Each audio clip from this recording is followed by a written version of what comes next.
Hi there, I'm Geoffrey, composer for video games and YouTube content creator, and today I'm going to show you how I use the Fishman TriplePlay.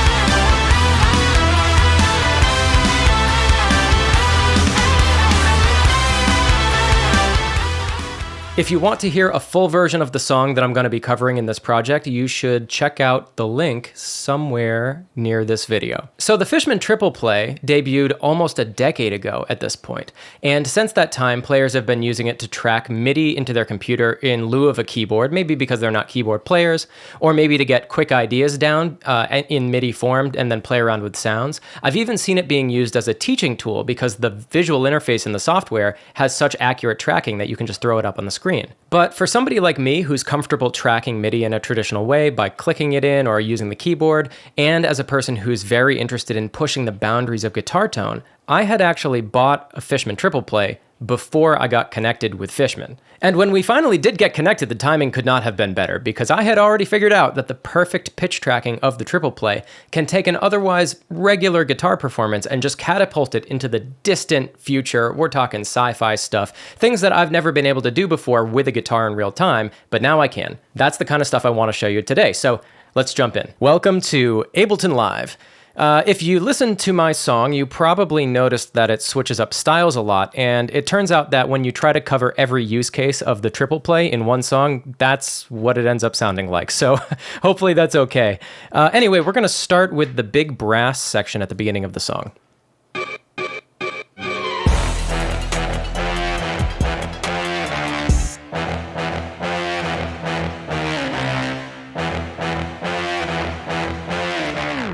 So you could call this the most straightforward use case of the TriplePlay, where basically I plugged it in and I played some MIDI notes into my computer, and then I put it into this project and messed with it further. But without the guitar, I wouldn't have been able to create all of these awesome slides and bends that you can hear in this little riff.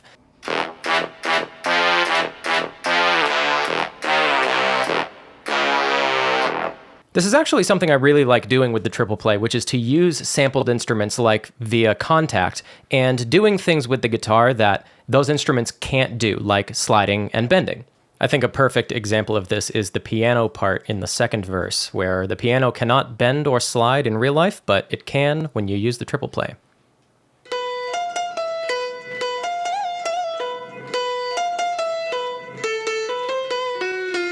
I think that's pretty cool. Okay, the next thing we're going to talk about is the switch up into the guitar lead sound.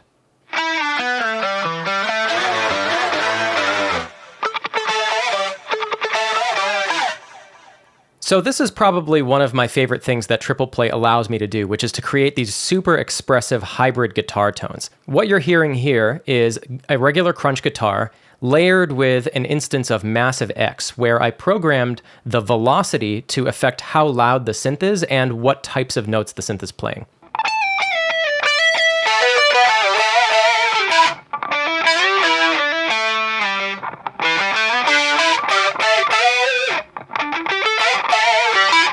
This is all possible because the TriplePlay allows for velocity tracking, which means that when I pick softly, you just hear sort of a clean note, not too much synth. And then when I pick loudly, it adds the octave and the fifth very loud, so it creates a whole new tone. This effect works in any synthesizer that has a curve editor, so that means things like Serum and Vital would also apply. Speaking of layering, we're actually back to brass in this next section here.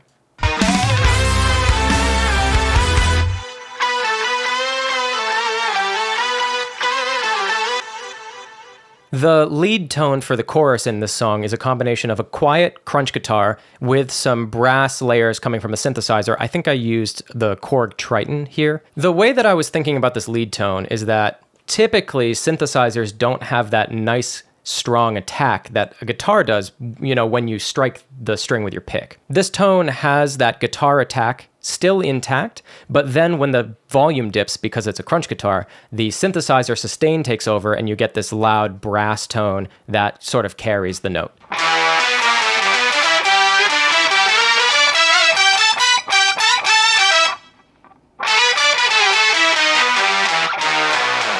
What's nice is that I can always be sure that the TriplePlay is tracking the notes exactly, so it's more about me just finding tones that are complementing my playing, and less about trying to find a synth patch that like perfectly works with the TriplePlay, if that makes sense. It's worth mentioning one of the things I was most excited about when working with the TriplePlay was integrating the expression pedal into my playing. Here's a good example of that right here.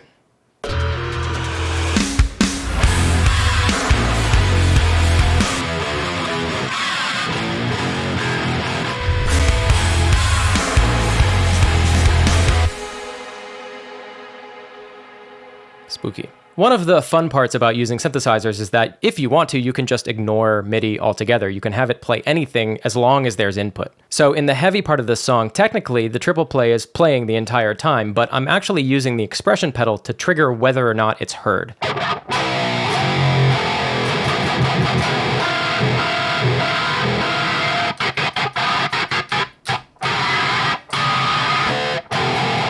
This idea came from listening to a band called Car Bomb, if you're familiar with them, where Greg, the guitar player, does these wild and crazy things with a combination of expression pedals, and he's got a computer set up, and he's got some guitar pedals, and it's very complex, and it sounds like nothing I've ever heard.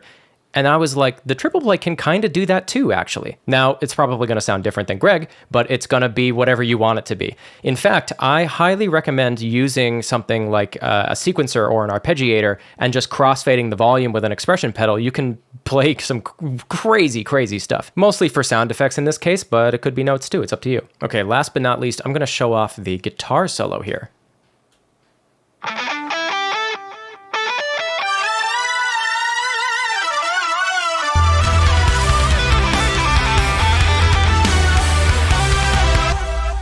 So same concept here, the synth tone and the guitar tone are being crossfaded with the expression pedal. You can think of it kind of like using one of those triggered wah pedals where it only works when you step on it, like the Steve Vai ones.